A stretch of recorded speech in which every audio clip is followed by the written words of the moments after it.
ये जो स्थिति है हमको लगता है कि इसके दबाव में उन्होंने फिर से इसको शुरू करने का निर्णय लिया है। जनता के दरबार में नम्रता दिखाने के लिए कि जनता के दरबार में मुख्यमंत्री हाजिर हो रहे हैं। विधानसभा का चुनाव का जो नतीजा है नीतीश कुमार के लिए लज्जास्पद किस्म का आया। नमस्कार, मेरा नाम आलोक है। आप लाइव स्ट्रीम देख रहे हैं। आज तारीख है 12 जुलाई। बिहार के मुख्यमंत्री नीतीश कुमार का आज से जनता दरबार शुरू होने वाला है।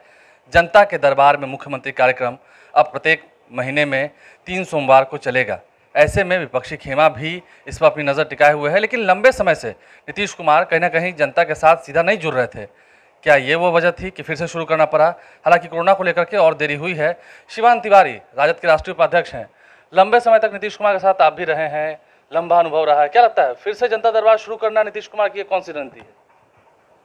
अब इसका बेहतर जवाब तो नीतीश कुमार ही देंगे, लेकिन 2016 तक उन्होंने चलाया और इसको बंद किया था। उस समय उन्होंने एक नया कानून बनाया था, लोक शिकायत ब्यूरो या लोक शिकायत पदाधिकारी डिप्टी कलेक्टर के रैंक के जिला में पदस्थापित किए गए थे।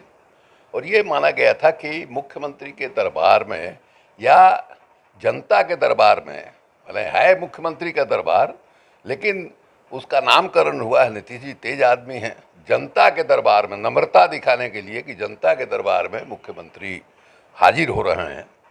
तो लोक शिकायत ब्यूरो कानून बना तो ये अपेक्षा की गई थी कि जिन शिकायतों को लेकर लोग मुख्यमंत्री के यहाँ आते हैं जनता दरबार में या जनता के दरबार में, उन शिकायतों का निपटारा जो है जिला के स्तर पर लोक शिकायत ब्यूरो में ही हो जाएगा। इसलिए बंद कर दिया था, ये घोषणा करते हुए बंद किया था। अब या तो लोक शिकायत ब्यूरो काम नहीं कर रहा है, जो अपेक्षा थी जिसके लिए लोक शिकायत ब्यूरो का गठन हुआ था, कानून बनाकर गठन हुआ था, वो काम नहीं कर रहा है, इसलिए फिर से ये शुरू कर रहे हैं। या ये हो सकता है कि पिछला जो विधानसभा का चुनाव हुआ, विधानसभा का चुनाव का जो नतीजा आया, वो नतीजा जो है वो माने क्या कहा जाए, नीतीश कुमार के लिए लज्जास्पद किस्म का आया। उसके चलते उनकी प्रतिष्ठा धूमिल हुई। वो जो बड़े भाई की भूमिका में थे, बड़े भाई की भूमिका उनसे छीन गई। अब हालत ऐसी है कि भारतीय जनता पार्टी का ऐरा गहरा नेता भी उनको कुछ बोल दे रहा है। अब आज ही के अखबार में हमने देखा कि अजय निषाद जो भारतीय जनता पार्टी के सांसद हैं, उन्होंने एक चुटकी लिया और कहा कि कानून व्यवस्था की स्थिति जो है यहाँ ठीक नहीं है। तो ये जो स्थिति है हमको लगता है कि इसके दबाव में उन्होंने फिर से इसको शुरू करने का निर्णय लिया है। लेकिन सवाल ये उठता है कि इस तरह के कार्यक्रम से आप हासिल क्या अब तक किया है, हासिल क्या करना चाहते हैं? देखिए, जो पिछले दिनों चला, लंबे समय तक उन्होंने जो है दरबार चलाया, जनता का दरबार चलाया, किस तरह की शिकायतें आती थी। और अगर अब जो फिर उन्होंने शुरू किया उसी तरह की शिकायत अगर फिर आएगी तो इसका मतलब है कि जो दरबार उन्होंने लंबे समय तक लगाया उसका कोई अर्थ नहीं है। इससे जानकारी आपको मिलती है, कई तरह की जानकारी मिलती है। पहली जानकारी तो ये मिलती है कि आपका जो प्रशासन है, आपका कलेक्टर से लेकर नीचे तक का जो प्रशासन है, वो प्रशासन अपना काम कर रहा है कि नहीं कर रहा है। जिस समस्या का, जनता की समस्या का निपटारा प्रखंड स्तर पर, सर्किल अफसर पर हो जाना चाहिए था या अनुमंडल स्तर पर हो जाना चाहिए था, वो जनता के दरबार में आ रहा है। इसका मतलब है कि आपका बीडीओ, सीओ, एसडीओ काम नहीं कर रहा है। सुशासन दुरुस्त नहीं है। सुशासन दुरुस्त नहीं है। सुशासन क्या होता है? तो सबको अपना काम करना है। सुशासन का इसमें या दुशासन का इसमें क्या सवाल है किस लिए बीडीओ, है किस लिए सीओ, है किस लिए एसडीओ और कलेक्टर? जिस काम के लिए वो हैं वो काम वो नहीं कर रहे हैं, ये जो है मैसेज आता है। तो ये है, तो आपने क्यों नहीं उसको ठीक किया उतने दिनों में? भाई, आप जो है वर्क कल्चर जो है अपने प्रशासन का सुधार सकते थे। आज तक बिहार में कोई कार्य संस्कृति नहीं बनी और लोग अपने काम के लिए जूता और चप्पल घिस जाता है, उनको इंसाफ नहीं मिलता है। कहीं नीतीश कुमार ने कार्रवाई किया कि भाई ये जो काम आपके स्तर पर हो जाना चाहिए था, क्यों नहीं हुआ? इसके अलावे आपको जानकारी मिलती है, बहुत लोग आते हैं, गरीब आदमी आते हैं, दलित समाज के लोग आते हैं, हमारे साथ उत्पीड़न हो रहा है, हमारी कहीं सुनवाई नहीं हो रही है। आपको फीडबैक मिलता है कि आपका शासन किस ढंग से चल रहा है, आपका शासन वाकई सुशासन है या सुशासन के नाम पर कुशासन चल रहा है, यह आपको जानकारी उससे मिलती है। अखबार में आपके प्रवक्ता बयान दे दे कि सुशासन ऐसे नहीं चलता है। आप खुद प्रत्यक्ष अनुभव कीजिए कि लोग आपके यहाँ जो आ रहे हैं जमीन की शिकायत लेकर के, कमज़ोर आदमी आ रहा है कि हमारे ज़मीन पर नाजायज़ ढंग से कब्जा हो रहा है, दलित आ रहा है कि हमारे साथ माने हम चूँकि दलित हैं, कमज़ोर तबके के हैं, इसलिए हमारा उत्पीड़न जो है हो रहा है। इस तरह की जो तमाम खबरें आ रही हैं, बहुत सारे अल्पसंख्यक वर्ग के लोग आते हैं कि हम जो है अल्पसंख्यक हैं, हमारे साथ इस तरह का भेदभाव हो रहा है। इस तमाम तरह की शिकायतें जो है मुख्यमंत्री के स्तर पर पहुंचती हैं इस तरह के दरबार में। अब सवाल है, उससे आपको जानकारी मिलती है कि आपका शासन किस ढंग से चल रहा है। उस जानकारी का इस्तेमाल अपने शासन को बेहतर बनाने में आप कर रहे हैं कि नहीं, ये कसौटी होगी उसकी। और इतने दिनों के बाद, इतने दिनों तक जनता दरबार लगाने के बाद अगर फिर उसी तरह की शिकायतें आ रही हैं, और उसी तरह की शिकायत है, हम लोग जो देख रहे हैं ज़मीन पर, देख रहे हैं जनता की कहीं कोई सुनवाई नहीं है। अब तो आप विधायकों से बात कीजिए, विधायक ये कहते हैं कि साहब हमारी बात जो है कोई अफसर नहीं सुनता है।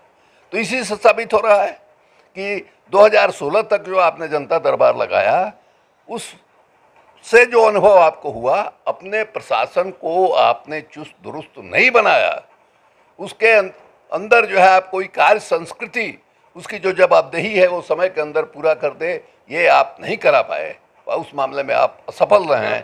इसलिए हमको ऐसा लगता है कि ये जो फेज है, दूसरा जो दौर जनता दरबार का ये शुरू कर रहे हैं, उसका भी कोई नतीजा नहीं है। फिर ये भी देखिए, पहले आप जनता दरबार कहाँ लगाते थे भाई?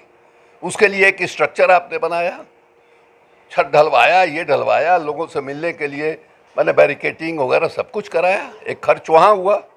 और अभी जो है आप अपने सीएम सेक्रेटेरिएट में करने जा रहे हैं, सुना कि काफ़ी ठाट बाट से काफ़ी खर्च करके वो बना है। तो इस तरह से आप जो है राज्य का जो पैसा लुटा रहे हैं, इसका क्या मतलब है भाई? थोड़ा सा पैसा खर्च करके जो पुरानी जगह थी जहाँ जनता दरबार लगता था, वहाँ आप जनता दरबार लगा सकते थे। उसको आपने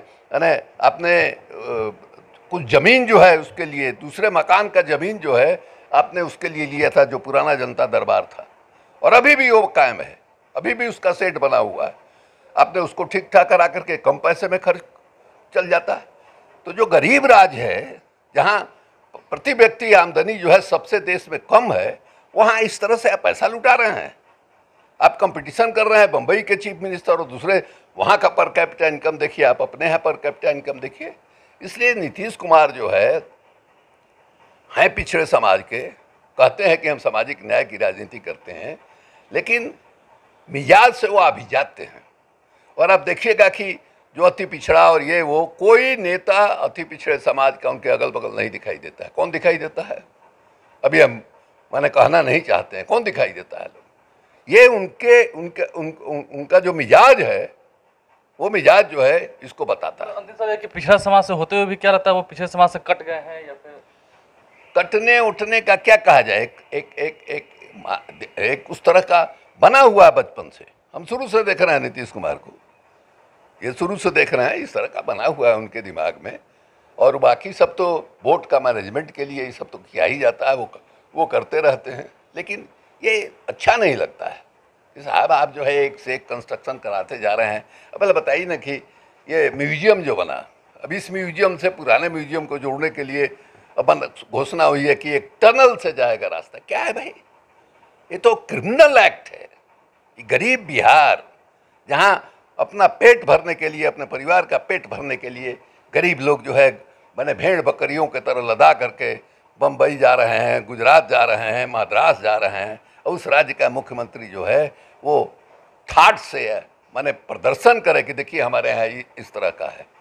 जनता दरबार जो है बिहार के गरीब जनता का अपमान करने के लिए उस तरह का दरबार बनाया गया है। और कितना खर्च आया होगा, हमको लगता है कि जो हमको जानकारी मिली है, जिस तरह की कुर्सी लगी है, जिस तरह से सेंट्रल एयर कंडीशन लगा है, जिस तरह से उसको तैयार किया गया है, वो काफ़ी लंबा चौड़ा खर्च करके ये हुआ है। और इसकी उपलब्धि क्या हो रही है भाई? 6 साल आपने 2016 तक चलाया, वो शून्य दिखाई देता है। देखिए उपलब्धि जो है वो शून्य है। वहीं नीतीश कुमार पिछड़ा समाज के होते हुए भी क्या पिछड़े समाज से कटते जा रहे हैं, ये भी एक सवाल खड़ा किया है शिवानंद तिवारी ने। वहीं दूसरी ओर देखने वाली बात यह है कि इतना लंबा चौड़ा खर्च तो किया गया है, सरकारी खजाने का उपयोग किया गया है, लेकिन जनता दरबार से जनता को कितना फायदा होगा ये तो आने वाला वक्त ही बताएगा। हमारे चैनल को सब्सक्राइब कर लें, साथ साथ फेसबुक पेज भी लाइक करें, इसके अलावा ट्विटर हैंडल पर लाइव स्ट्रीम को फॉलो करें। धन्यवाद। ये जो स्थिति है, हमको लगता है कि इसके दबाव में उन्होंने फिर से इसको शुरू करने का निर्णय लिया है। जनता के दरबार में नम्रता दिखाने के लिए कि जनता के दरबार में मुख्यमंत्री हाजिर हो रहे हैं। विधानसभा का चुनाव का जो नतीजा है नीतीश कुमार के लिए लज्जास्पद किस्म का आया।